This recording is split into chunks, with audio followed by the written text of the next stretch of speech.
If you're a business owner or senior manager, you probably had more than enough about all the wonderful opportunities awaiting you in the era of digitalization. Whether it is big data, cloud, data science, or whatever buzzword is currently trendy. If you would like to hear someone dissecting these claims and showing you what it actually takes to improve business processes, you're in the right place. This is Between Data and Risk, where we discuss real-life examples of what works and what doesn't in the world of business operations.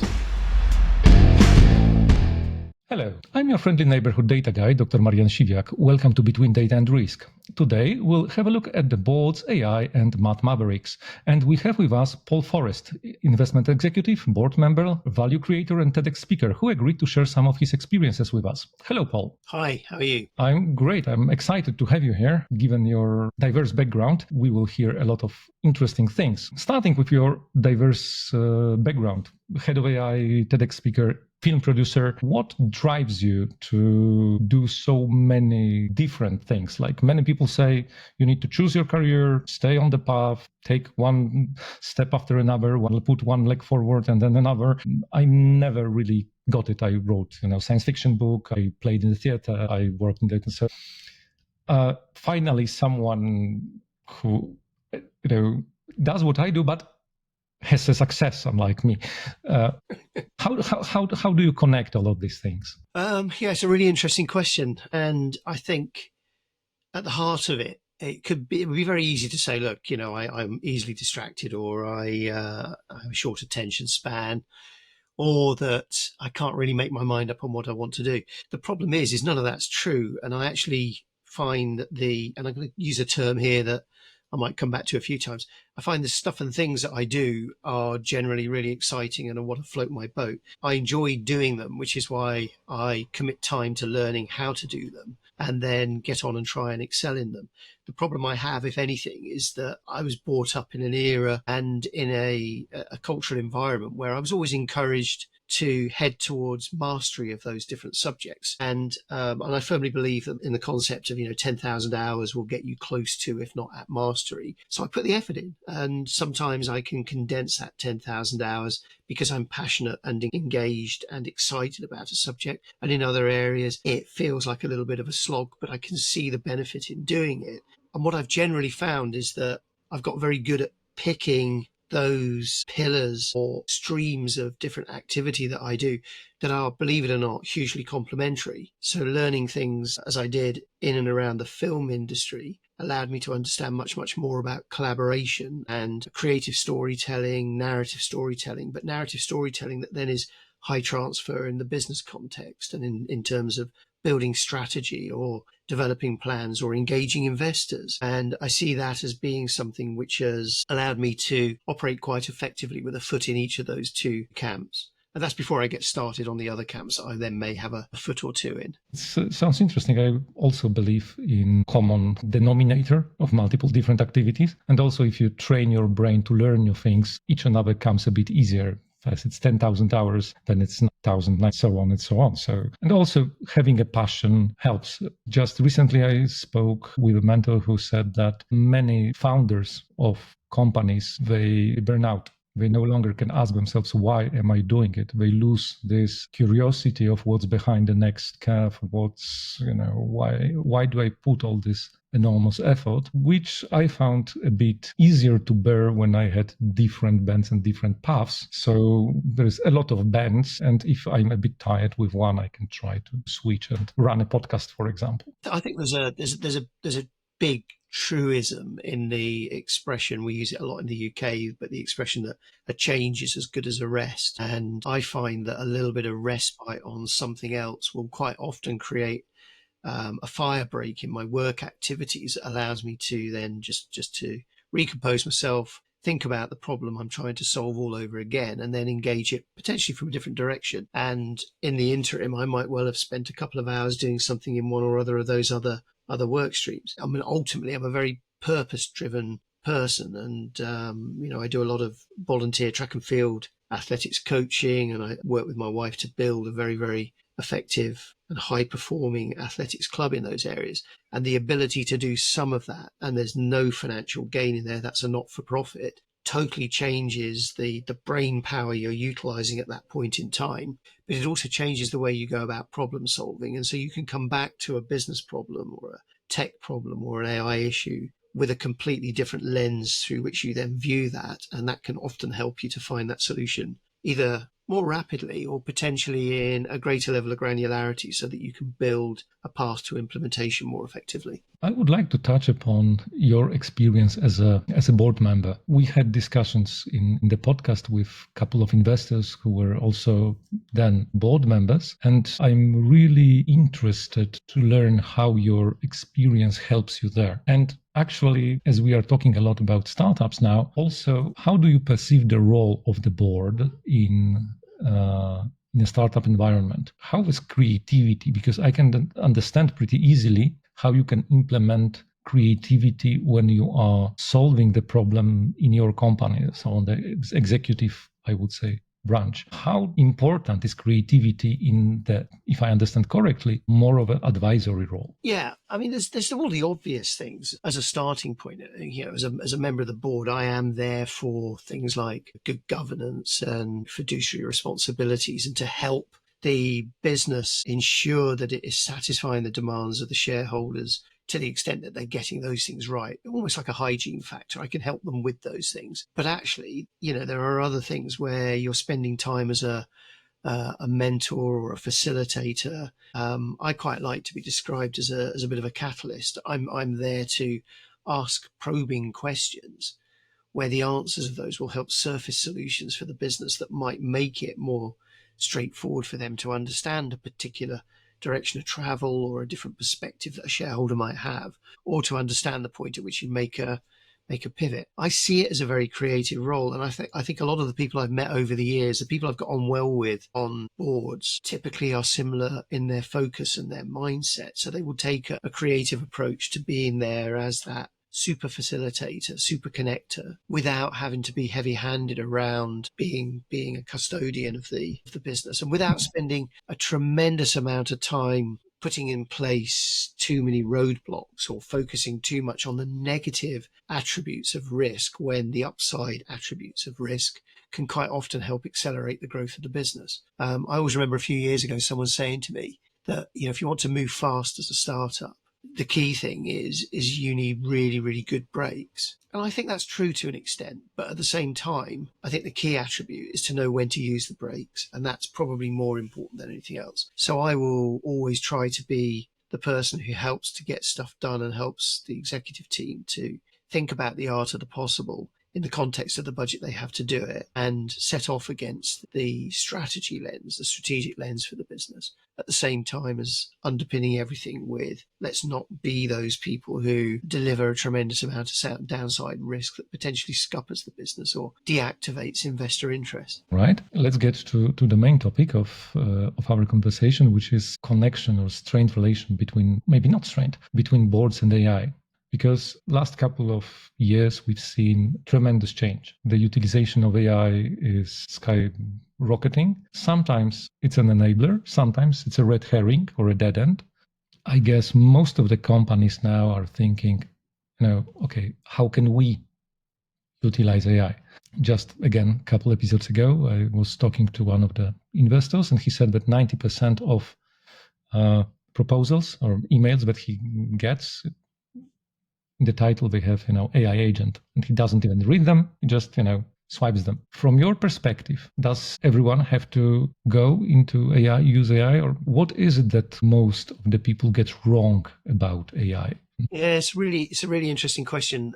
I'd probably start with an end point with all of this, that I think that within a few years we'll stop talking about AI, because AI will just naturally become the fabric of any business. And there will be a role for AI in pretty much any business. Whether it can be worn as a badge of honor the way some businesses are trying to wear it at the moment, I think is the point that is always going to be open for debate. But I think the same is true of the internet. And I always remember back in the late 90s when everybody was talking about electronic commerce and online businesses. And in fact, these days we're back to just talking about businesses, right? It drifts into the background as a foundational piece of technology that can enable you to do things in a different fashion, and quite often to deliver customer value propositions in an ever so slightly different way. And whether that's with AI, it's able to do it with a leaner workforce, or whether it's able to do it at scale more effectively, more cost effectively, or whether that's just allowing you to do it with a thicker veneer of explainability around what you do as a business. All of these are things that I think AI will lend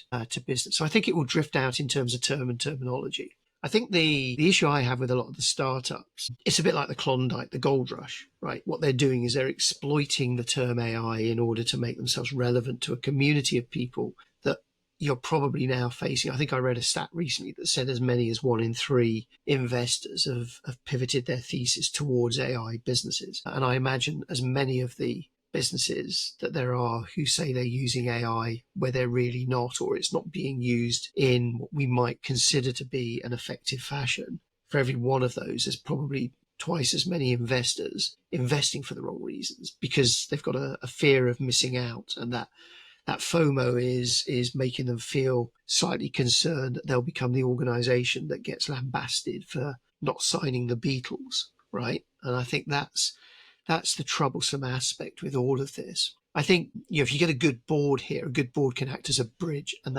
that bridge can help to deliberately toggle between coach and conscience when it comes to what the truth is, the real truth behind the use of AI for a business, or the rationale of investing in a business because it says it uses AI. And I think that's where we'll see quite a bit of education over the course of the next couple of years. The market is looking for fast track AI type opportunities to invest in, but the market probably isn't ready for that. And we're still very much in the early stages of understanding the full extent of what AI can do. I was working on initiatives around Google Bard and Google BERT back in the mid-teens of the 2000s. In those days, we weren't really spending a tremendous amount of time talking about or hammering home generative AI as a solution, because we were still pursuing artificial general intelligence as the broad direction of travel, because, and I firmly believe this, that's where the real value is. And generative AI through the lens of, say, ChatGPT was a little bit of a parlor trick that had surfaced itself as a vehicle to help OpenAI raise money. And Google didn't respond by doing the same because, frankly, they didn't need to raise the money, right?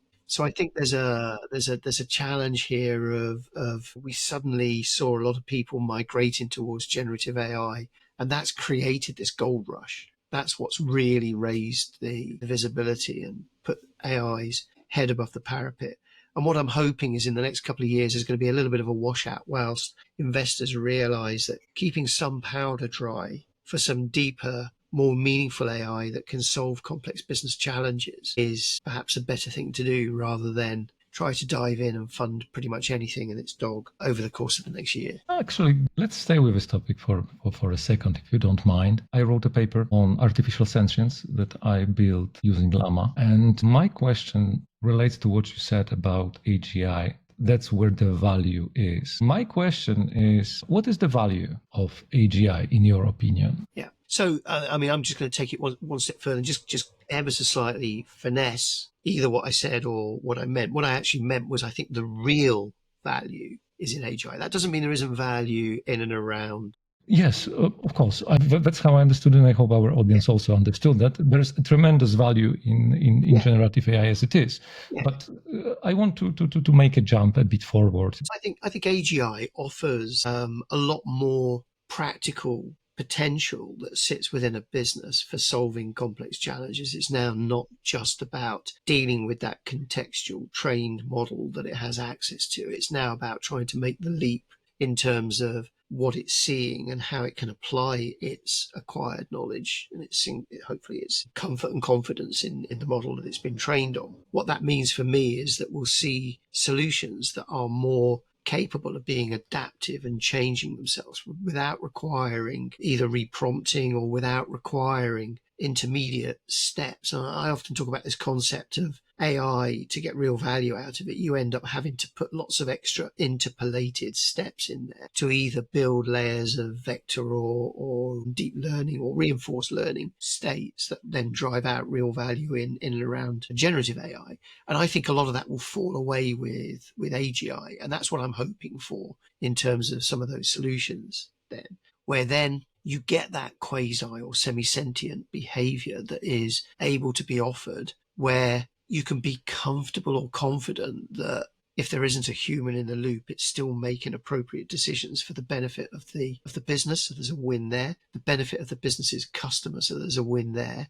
And for the benefit of all other additional stakeholders that might sit in the periphery, whether they're shareholders and investors or whether they're just passive participants that are observing what is happening in this space. That incremental value, I think, is going to be much easier to do with AGI than it will be from generative AI. Let's ask about AGI. There are cognition theories and I'm very fond of recurring processing one, which you are saying removing these middle steps where somebody needs to either manually or semi-automatically reinforce learning. In my opinion, AGI will have to have built-in ability to iterate over what is happening. My gut feeling is that this is what currently stops language models from getting sentience or semi-sentient. Yeah. I call them, they are proto-sentient. Yeah. My wife is laughing that sometimes she's able to talk to me when I am asleep and I'm perfectly coherent, but she needs to ask a question and I am answering.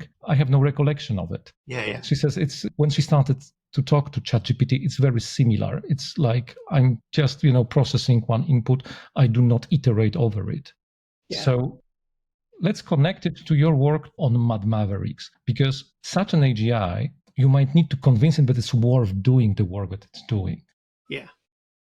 I think that's right. And I think, my take on this, you see, my concern is that we shouldn't be barreling towards wholesale AI applications that are essentially re-engineering Eliza. And you'll remember Eliza, right? And, the extent of the context that Eliza had was what you fed it the line before, right?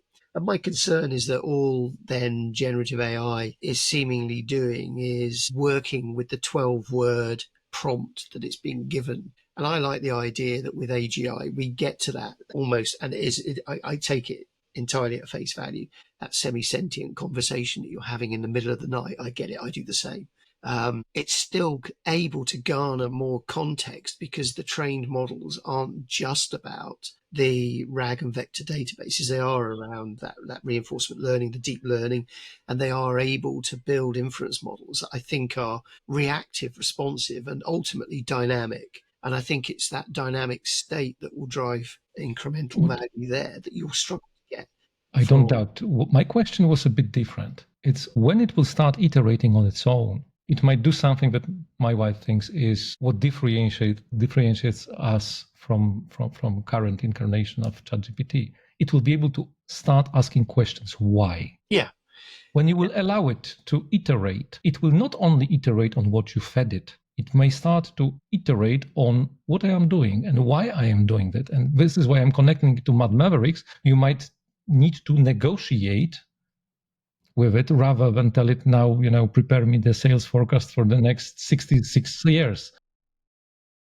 Well, I think we're already there to an extent. I mean, I know I build solutions where I prefer small language models to large language models because I like the idea of swarming those together and swarming them with a purpose, where some of them might be semi-agentic, some of them are just straightforward small language models, but they'll produce something from them that they'll pass to something else. But there is a challenge back. So sometimes there is a demand or request for more information that when that returns back to the first small language model, it then prompts another small language model to seek an answer, a what-if scenario or something similar that helps fill that particular bucket of information. I think it is about negotiating with those environments, but I think it is about building good old-fashioned truth tables in a way whereby there are known routes, paths for these systems to be able to do that challenge back. And it can be done in a way whereby the person wrangling it doesn't feel inferior to the intelligence that it's being presented with.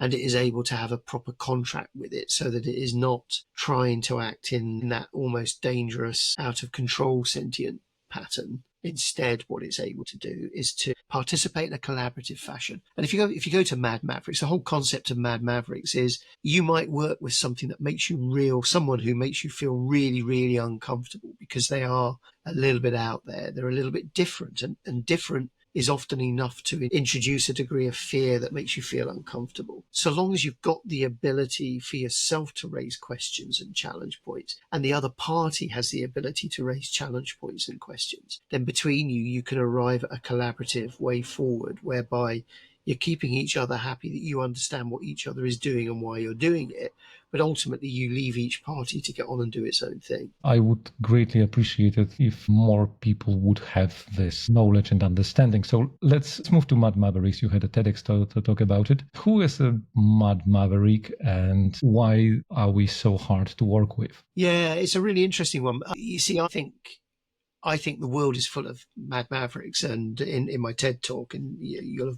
have watched some of the examples in there. You know, the idea of somebody who turns up to a meeting and is ever so slightly unconventional, and that's probably just the entry point all the way through to the other side of the cycle, where they are not just unconventional, but they don't operate in the same set of models or modalities that the rest of the team do. So they have to have a framework developed in which they can thrive, not just survive, but can thrive by being engaged and embraced in a way that lets them get on and do their thinking the way they do it. There's a lot of unconventional thinkers out there who are constantly reining themselves in to work within the context of somebody else's model of normal. And I don't think it's about being normal. I think it's about being creative. And creatives generally put too much fear into the workplace when you start to engage them. And I know the response that I've met with a lot of people is, well, you know, you scare me because I don't understand the way your brain works. Well, in reality, you don't need to understand the way my brain works. You need to understand the value of what I can do and how I do it. And you need to create an environment that makes me feel comfortable doing it my way and makes you feel comfortable with the outcome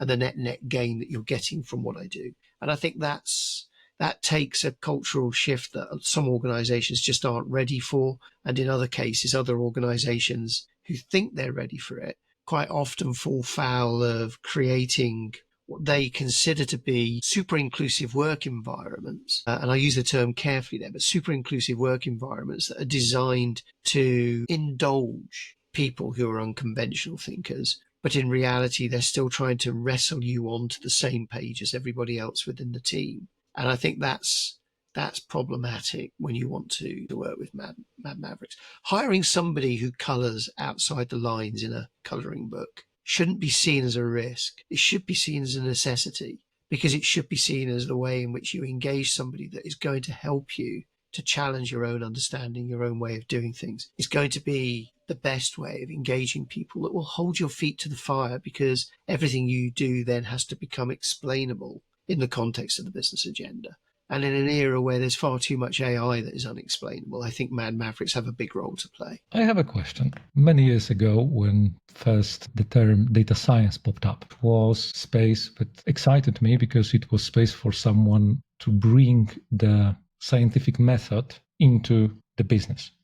All right. And all of a sudden, we had dozens of internet courses of data science.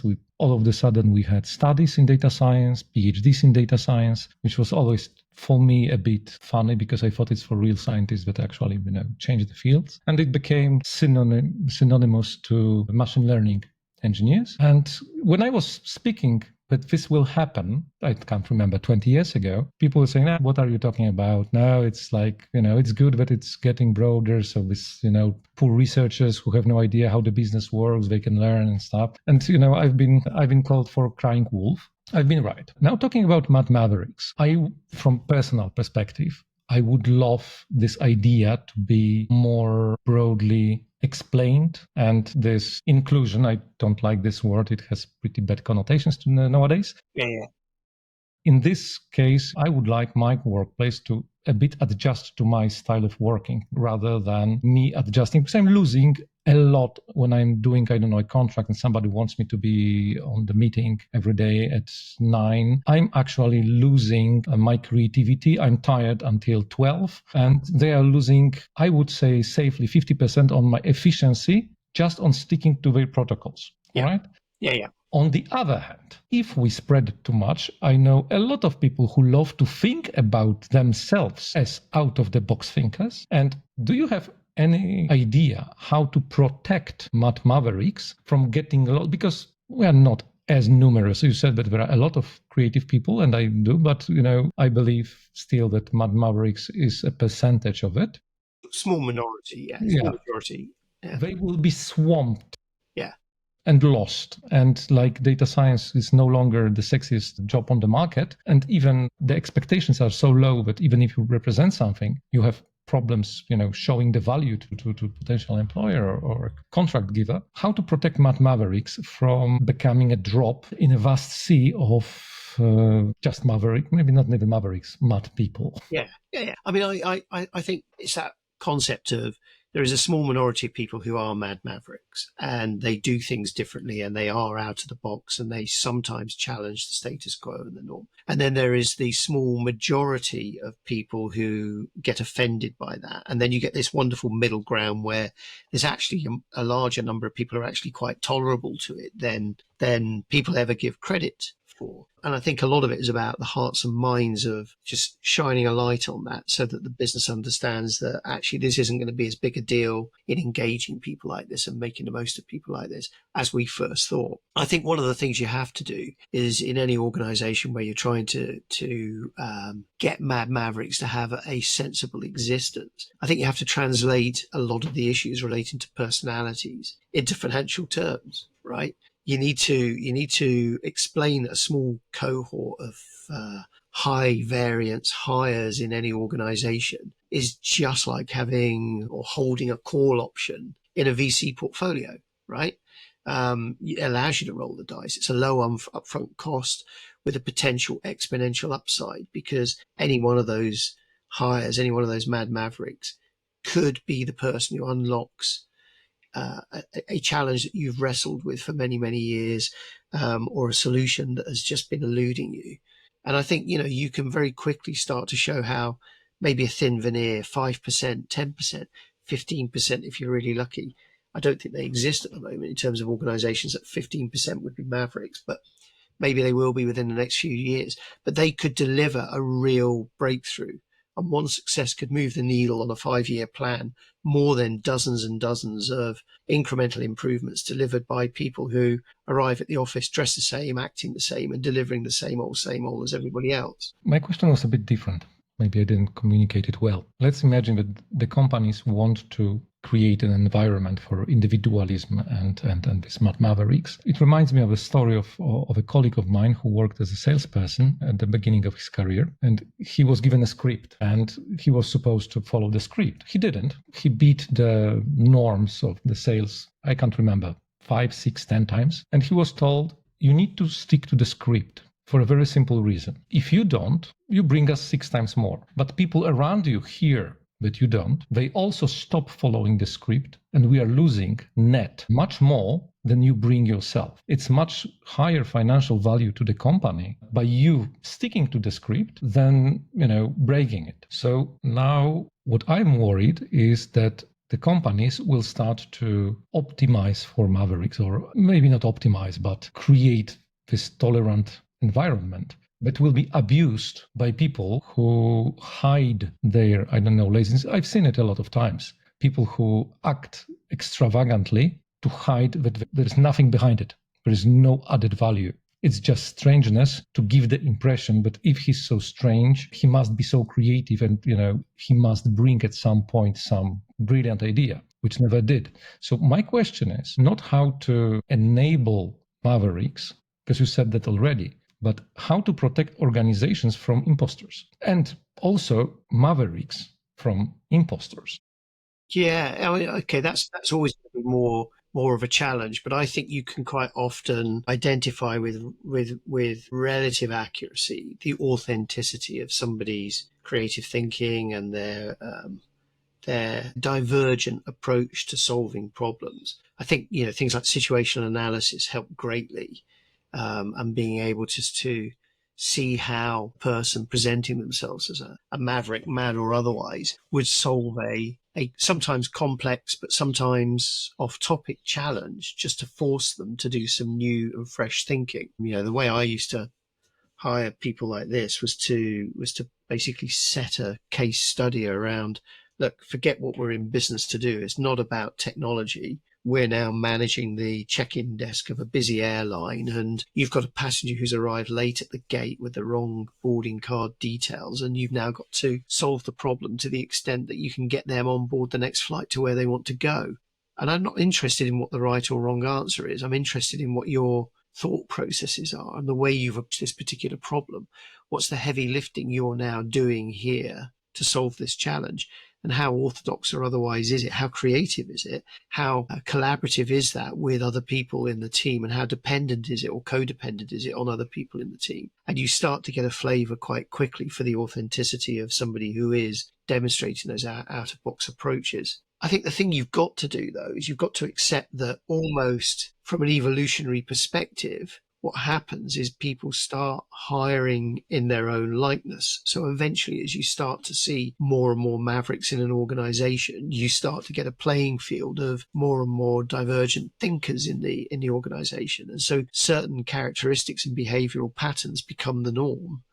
And whilst I don't think you necessarily have to mitigate against that, I think it's important for you to always create a dual track structure. Otherwise, what you end up with are people who are all over here as left brain thinkers who are doing these things very, very differently. And we now no longer have any right brain thinkers capable of bringing that different perspective. And so we now have to go out and hire all these different people over here. So all we've done is shifted the problem. So that dual track structure, I think, helps with this. So it allows you to have this predictability and efficiency in incremental improvement here, whilst also having this step change divergent thinking over here. And that allows you to have some people who are probably staff and people in the business who are very, very good at execution, optimization, risk management, whilst also having people who are able to explore and promote new and different ideas at the same time and get a balance. And I think that's where the real answer is having that balance.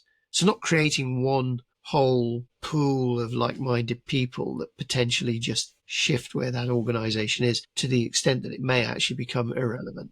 So you need dedicated space for high variance, high upside, people who experiment and people who are prepared to take personal risk, your mavericks. But you need them to be able to work on a lighter or process light type model, because that's what they're going to respond best to, sometimes with shorter timelines, sometimes with separate budgets that you can ring fence and put guardrails around, sometimes with projects that essentially do graduate into core services that then the other community of thinkers and workers within the business can take control of and start to normalize.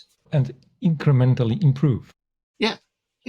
And I think it's important, because I think any business doesn't just want people who are radical and dramatic. It needs people who can live life in the land of wrangling, incremental streamlining and step changes, because sometimes you need to have that reduced risk profile for a number of reasons. In other times, you need to be bold and dramatic because the market is running away from you. I always see that businesses almost self-selecting themselves into three areas, and the two areas I really don't like are the area where it's all about protecting the core and doing things that are about hunkering down and focusing on that overly risk managed and protectionist strategy. And then you get people that are all about wholesale pivot and doing things differently and launching new businesses to the extent that it may actually compromise the earnings that they're making off the core business. I actually think the life you need to be living in any business, and this is where Mavericks I think are quite effective, is this change in the game, making the most of your heritage from the core business, whilst also sweating these new ventures and new ways of doing business and the new ways of creating target operating models that will take you into the land of the unexplored. And I think that careful blend in the middle is where you inevitably as a business, I think, get better truck and traction. I like what you said about this over risk management. This is something that me and Art, my co-host, who is not with us today, often discuss. Is managing risks does not mean not taking risks. Managing risks is understanding the risk and having guardrails and defining your risk tolerance, risk appetite, and making sure that people understand what are the limits of the risk, not complete risk avoidance, because that's death by stagnation. Yeah, and I totally agree. And I think there's a lot of similarity between working with Mavericks, Mad or otherwise, and working with AI. Right? You need charters for every experiment you're going to operate, and that charter needs to have visibility to all parties. It needs to be an objective. There needs to be some success criteria, possibly a timeline, maybe a budget cap. But ultimately, these are not things that should be presented as barriers to the Mavericks. These are things that are presented as guardrails, as you say, and expectations more than anything else. And I think, the concept, I've worked in an environment where there have been some quite effective kill switches to stop you from running away and turning your project into a runaway train in an environment where you're being given enough license to get on and do something that a Maverick might thrive with. But there still needs to be that kill switch, and there needs to be a common understanding on both sides as to when that might need to be invoked. It's not about giving people complete freedom to sink a business. It's about giving them a framework in which to operate. And as I said a little bit earlier on, a license to operate where you thrive and not just survive. I think I would like to find such an environment. If someone would like to, learn more about Mavericks AI and more about what you have to say, other than going to TEDx and finding your name, where they can find something of, pearls of your wisdom. Yeah, I mean, I'm always welcoming of people reaching out to me. It's really interesting actually, because I have a common rider on my LinkedIn profile that says, please don't message me through LinkedIn, because I get a ton of LinkedIn spam pretty much daily. And I wrote about this because when I write on LinkedIn, I don't write conventional articles. I'm a little bit left field. I'd much rather explore, what the risks are of being on a board where you discover that the chairman is Darth Vader, or and then how do you deal with it? Or what happens if Ted Lasso's been made responsible for your AI ethics?